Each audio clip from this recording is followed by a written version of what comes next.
Muy bien, entonces, bueno, antes que nada, buenos días. Buenos días. Bueno, entonces yo les voy a exponer acerca de la angina de pecho estable. Entonces empecemos por la epidemiología. Primero que nada, bueno, ya sabemos y nos lo han repetido muchas veces que las enfermedades cardiovasculares continúan siendo la primera causa de muerte a nivel mundial.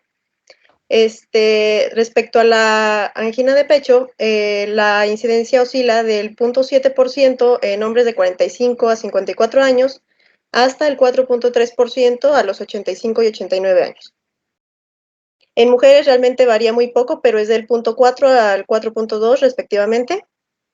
Y la incidencia como síntoma inicial de una enfermedad coronaria es alta y es similar en hombres y mujeres. Como ya vimos, varía realmente muy poco. Como causas y factores de riesgo, ¿por qué se va a dar esta angina? Es por el estrechamiento o el bloqueo que genera la aterosclerosis. Ya desde temas pasados nos vienen diciendo cómo es que esta aterosclerosis está afectando a las arterias y cómo forma esta placa que va a estrechar la luz del vaso. O también puede ser por un coágulo de sangre, pero específicamente en la angina es por la aterosclerosis. Y va a ser la causa más común va a ser la cardiopatía coronaria. De esto ya hablaré un poquito más adelante.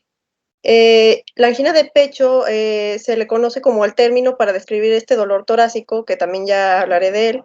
Y básicamente los factores de riesgo son los que ya nos vienen repitiendo desde hace mucho, que es la diabetes, la hipertensión, el colesterol LDL elevado, el colesterol HDL bajo, estilo de vida sedentario, tabaquismo, edad avanzada y el sexo masculino, aunque realmente no hay mucha diferencia, pero pues bueno, es un poquito más en los hombres.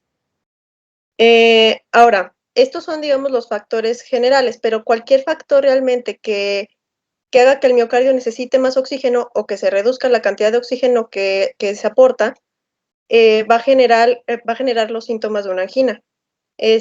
Algunos otros que también se pueden remarcar aquí es, por ejemplo, el clima frío, el ejercicio, el estrés emocional y comidas abundantes, pero ya iré también aclarando estos puntos.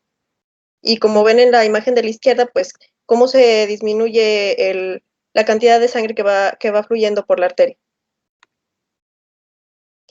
Aquí les puse un esquema de la fisiopatología. A mí se me hizo un muy buen esquema, ya que es muy concreto, pero en lo que quiero que se enfoquen ahorita es en lo que les remarqué en rojo, que es básicamente lo que causa la isquemia, ¿no? Entonces, en primer lugar, no le vayan a hacer caso a las flechitas moradas, porque los van a confundir. Ahorita solamente los cuadritos. Tanto la necesidad de oxígeno o un aumento en la necesidad de oxígeno como el bajo aporte de oxígeno van a crear la isquemia. Y de ahí la isquemia va a causar la acidosis, el descenso del ST, la baja contractilidad y el dolor.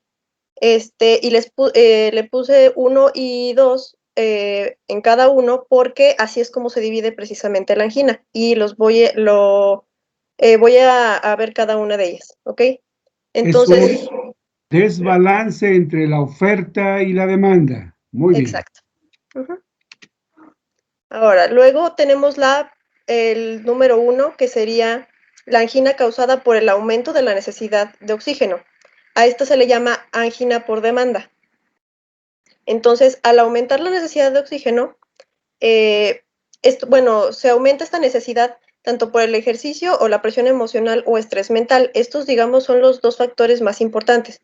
Pueden haber más, pero voy a ahondar un poquito más en ellos.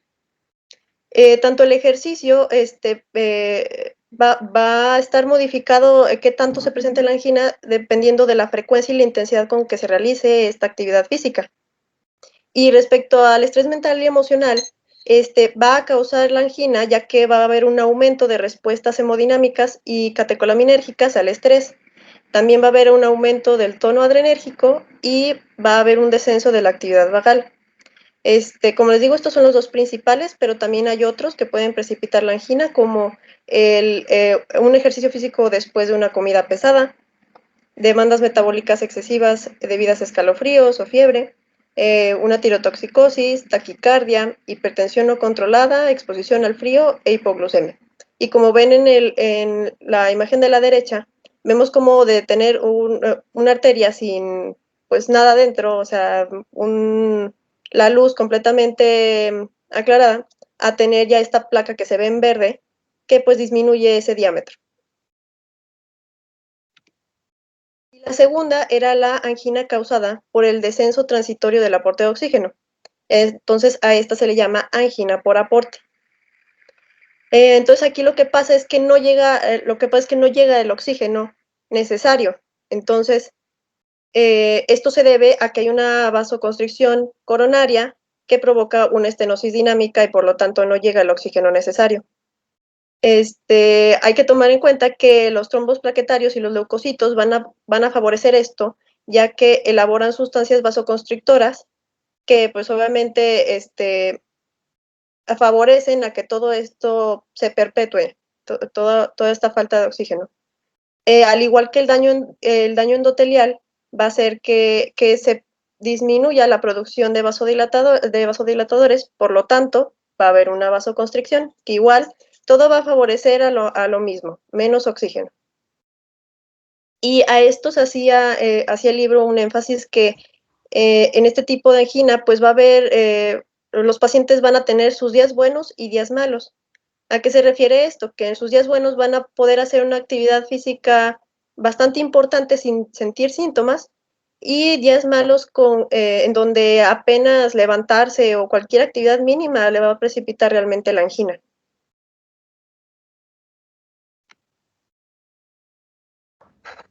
Respecto al cuadro clínico, sabemos que va a ser una molestia en el tórax, que va a ser causada precisamente por la isquemia miocárdica que se está dando. Entonces, la persona va a sentir presión, ahogo, opresión, pesadez y compresión en el tórax, la cual se va a precipitar, como ya había dicho, por dos factores, digamos, más importantes, que son el ejercicio y el sufrimiento emocional. Esta va a durar aproximadamente de 1 a 15 minutos y el episodio típico va a comenzar de manera gradual hasta tener un pico o una intensidad máxima aproximadamente en minutos. Y ya después empieza, digamos que a disipar el dolor poco a poco. Y como lo había preguntado el doctor, se va a aliviar con dos cosas principalmente, que es con el descanso o la nitroglicerina. Respecto al lugar, les puse a la derecha una imagen donde se ve en rojo las zonas donde se puede irradiar el dolor, pero principalmente va a ser retroesternal. Entonces, principalmente es ahí y ya después se puede irradiar a brazo izquierdo, sobre todo. También puede llegar a irradiarse a brazo derecho, cuello, mandíbula y espalda. Y también les puse también en la derecha un cuestionario que me encontré que es como también muy concreto y que te guía para saber si la persona puede estar presentando angina de pecho. Entonces, hace preguntas muy básicas, como pues dónde está la molestia, si se irradia a algún lado, cuánto duran esos episodios, etcétera. Aquí, bueno, realmente se los dejé como una guía de cuando estamos interrogando al paciente. 3 consideraciones sobre esto, Leti. Uno es, con más especificidad o con más sensibilidad, aquel dolor que se irradia al cuello y a la mandíbula son los que tienen más sensibilidad para que lo recuerden.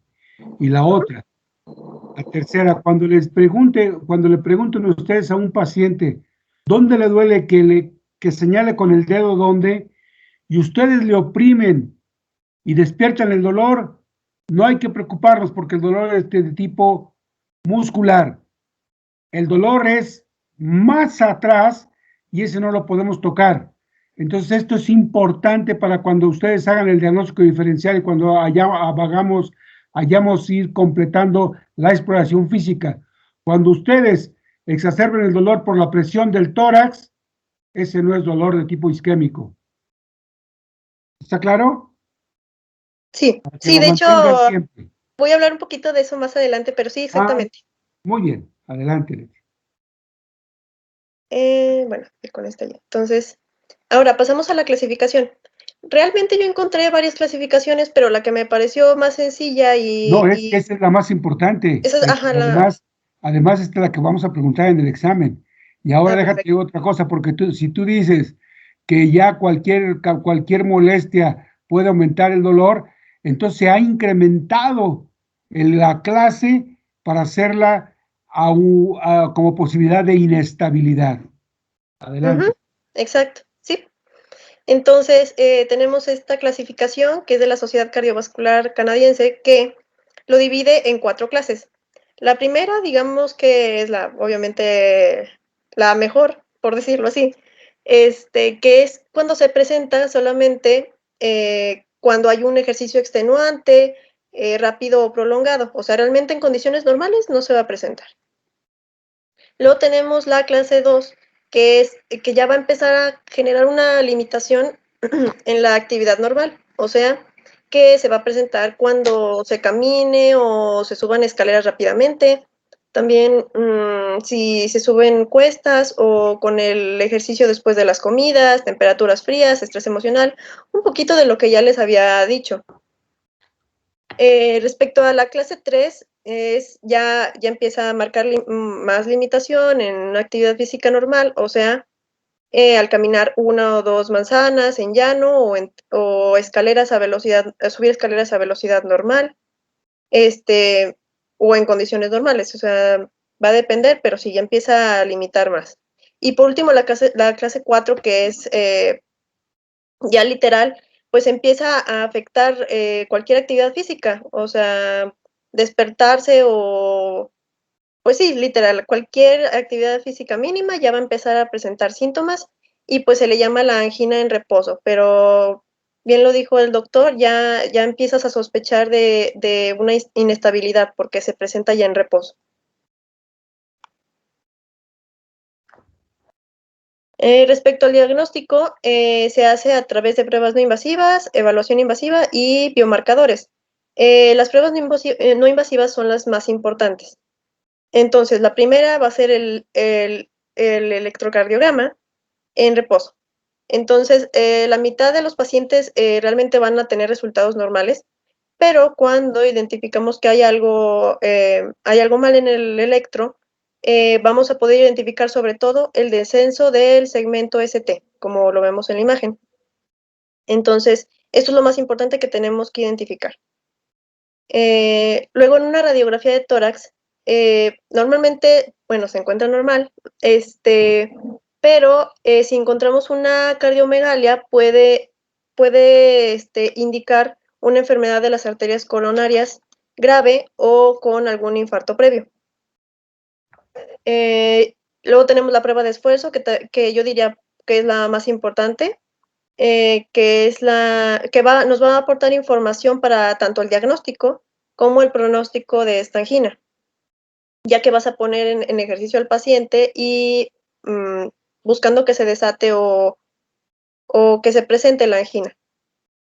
Y la tomografía computarizada va a servir más que nada para detectar calcificaciones, las cuales van a ser un marcador de la aterosclerosis que tiene el paciente, más que nada.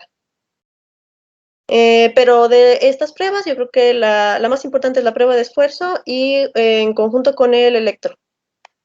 Luego tenemos la evaluación invasiva, que se puede hacer por cateterismo, angiografía o arteriografía coronaria. Y por último, los biomarcadores, pero bueno, esos no ahondé mucho en ellos porque son muchísimos y podría llevarnos días enteros viéndolos. Ahora sí, el diagnóstico diferencial. ¿Cuándo podemos decir que no hay angina? Bueno, cuando hay un dolor de tipo pleurítico, de tipo agudo o punzante o que se reproduce con el movimiento a la palpación de la pared torácica o los brazos. También si es un dolor que dura muchas horas o que por el contrario son dolores que duran segundos, eso tampoco va a ser angina. Ahora, ¿cuándo sí va a ser angina? Bueno, cuando este dolor se alivie en cuestión de minutos con el reposo o con nitroglicerina. Entonces, esto es lo más importante. Ahora, hablando como tal ya de patologías más enfocadas, más específicas, tenemos que cuando la angina es prolongada, que se presenta en reposo y que sigue un patrón acelerado de aumento de la frecuencia y el ritmo, esto va a indicar más que nada una angina inestable y un infarto al miocardio agudo. Entonces, tener en cuenta esto. Luego, respecto a trastornos esofágicos que nos pueden dar un dolor similar, este dolor que se presenta va a mejorar cuando se consume leche, antiácidos, a algunos alimentos o líquidos calientes, así es como lo vamos a distinguir. También en trastornos de la motilidad esofágica los vamos a distinguir porque va a haber disfagia. Luego, en el cólico biliar va a haber un dolor que se presenta de manera continua y que dura de 2 a 4 horas y que sobre todo es un dolor abdominal, más que torácico. Luego tenemos la costocondritis, en la cual va a haber sensibilidad en las uniones costocondrales y va a haber dolor a la palpación precisamente de esas articulaciones. Entonces, si precisamente lo que decía el doctor, si nosotros palpamos y duele, pues no podemos distinguir lo que no es una angina. Y por último, la pericarditis aguda.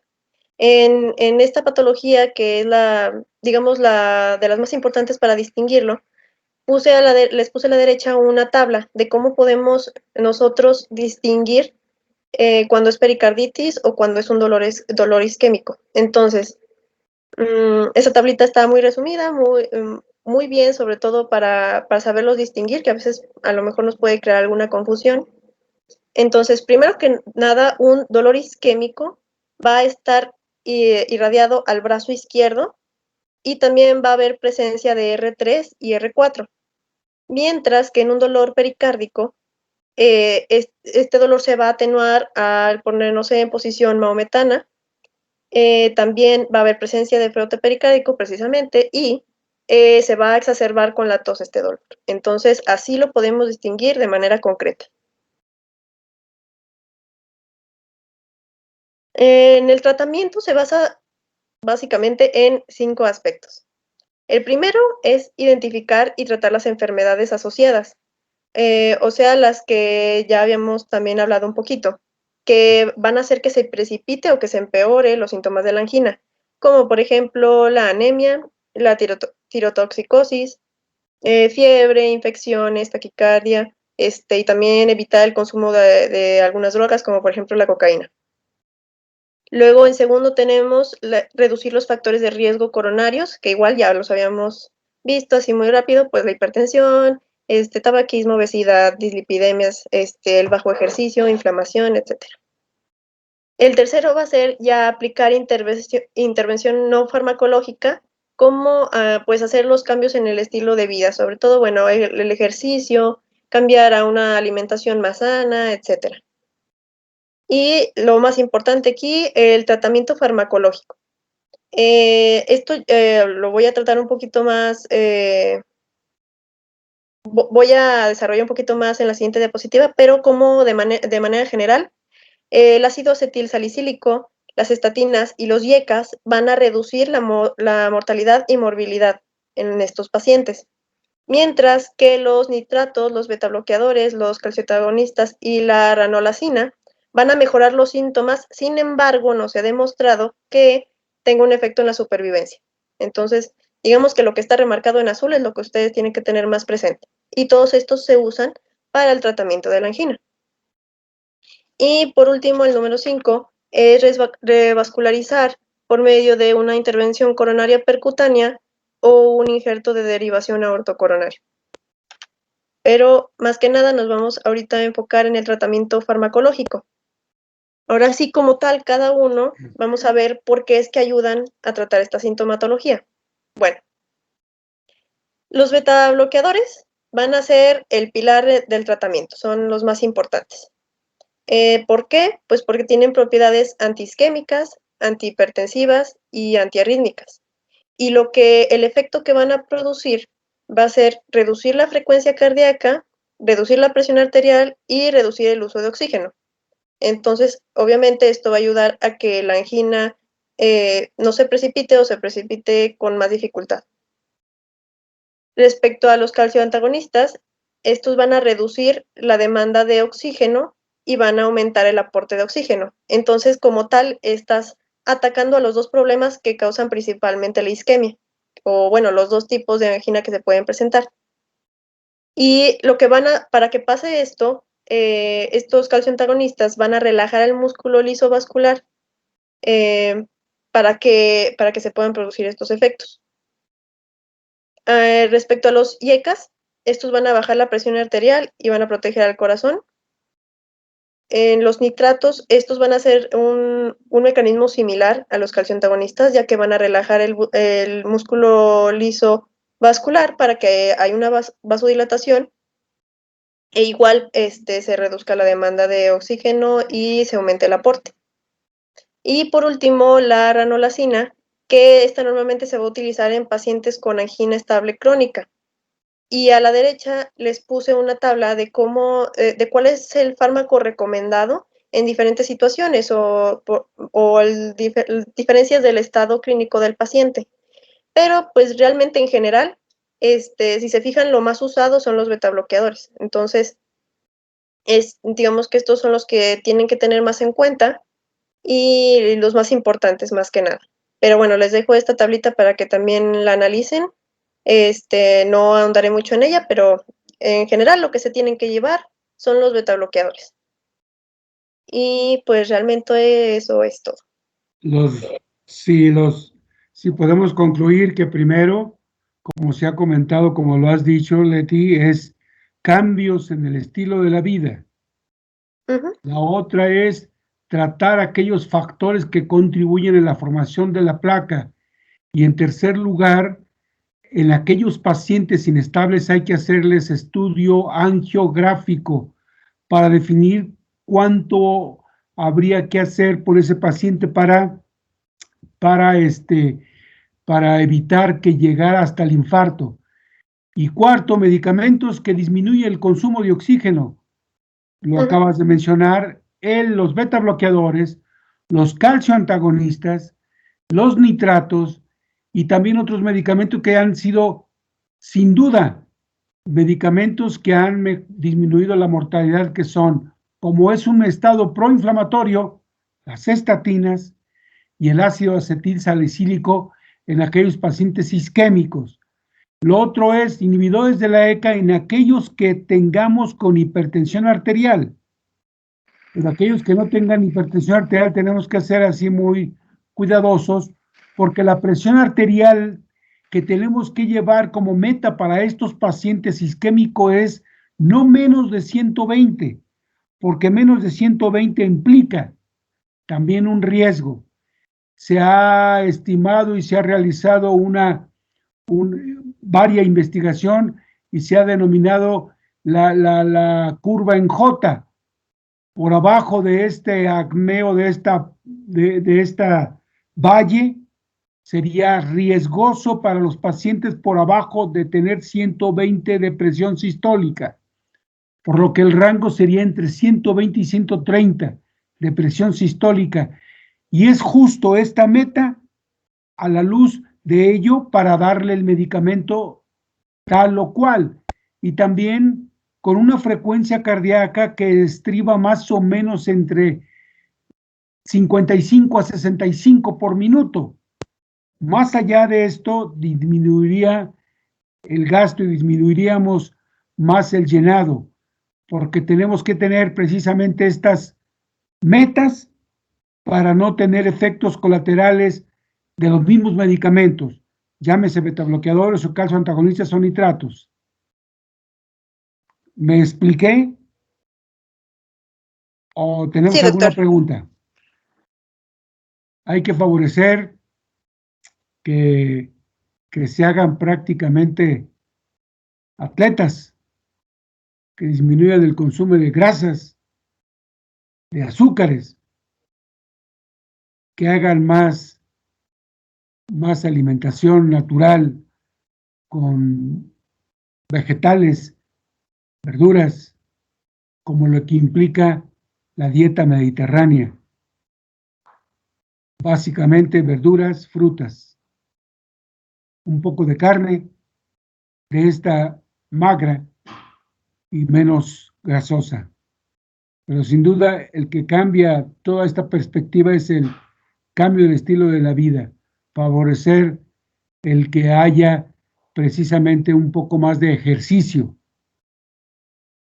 Preguntas a todos. Profe, ¿qué tipo de ejercicio pueden hacer los pacientes que ya tienen angina inestable? Muy bien. Primero, se pudiera hacer un ejercicio de readaptación.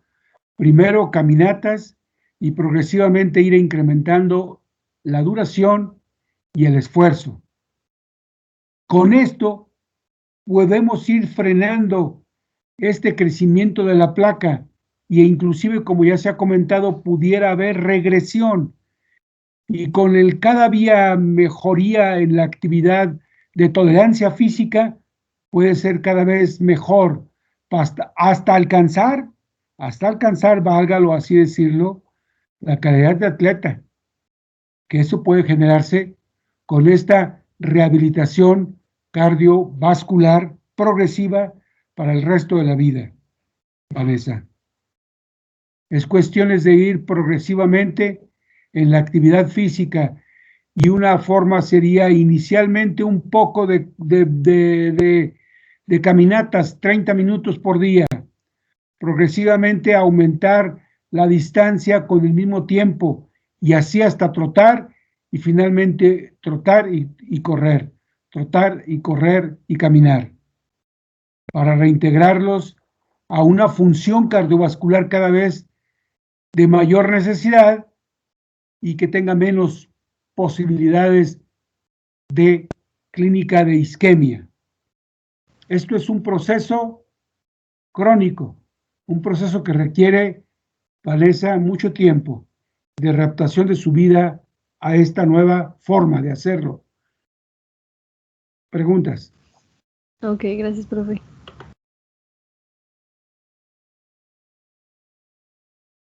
Aquellos pacientes también tenemos posibilidades de que los betabloqueadores, no cualquier betabloqueador, porque hay betabloqueadores que pueden tener efectos broncoconstrictores.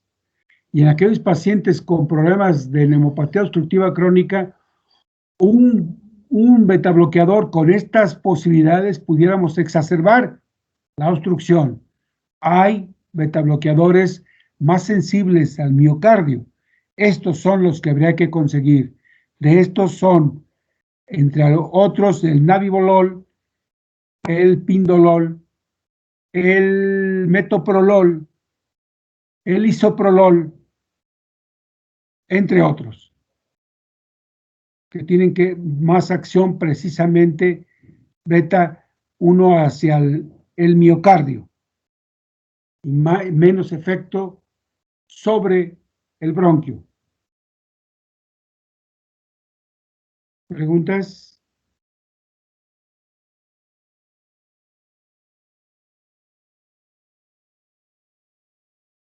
Muy bien, Silvia. Ahora, pues iremos ahora, una vez que esto, pues no se estabiliza y se va incrementando precisamente la placa de ateroma, puede producir una disminución, como se expresó también en una de las fotografías de la fisiopatología. Cada vez la luz se hace más estrecha y esto implica a que con menor actividad pueda expresarse la isquemia. Y estamos ya ante el síndrome coronario agudo, que es el SICA, y que el síndrome coronario agudo se divide en con cambios en el ST o sin cambios en el ST del electrocardiograma, que implica alteraciones precisamente en el potencial de acción.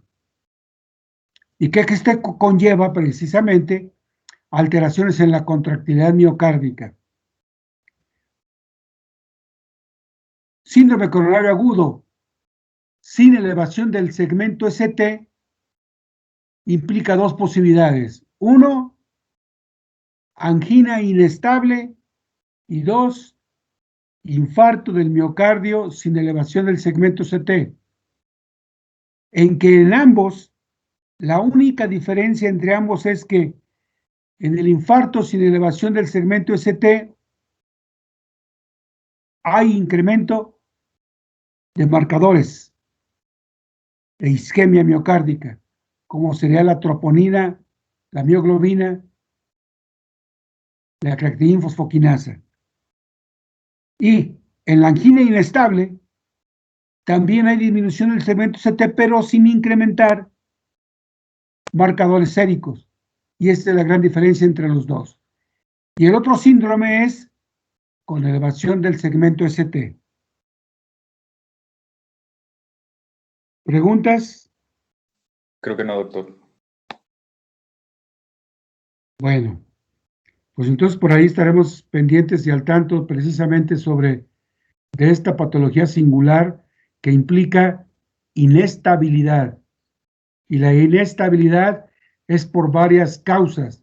Dentro de ello, que aumentó la aterosclerosis. 2, que hubo disrupción de la placa y que puede llevar a un aumento de la agregación y la densidad plaquetaria, ya que aumenta más la vasoconstrictor, la producción de generación de sustancias que hacen que disminuya la luz de la arteria. Ante todo esto, tenemos que ir en contra para que disminuir precisamente esta agregación plaquetaria y aumentar la luz de la arteria y favorecer una mejor irrigación al miocardio.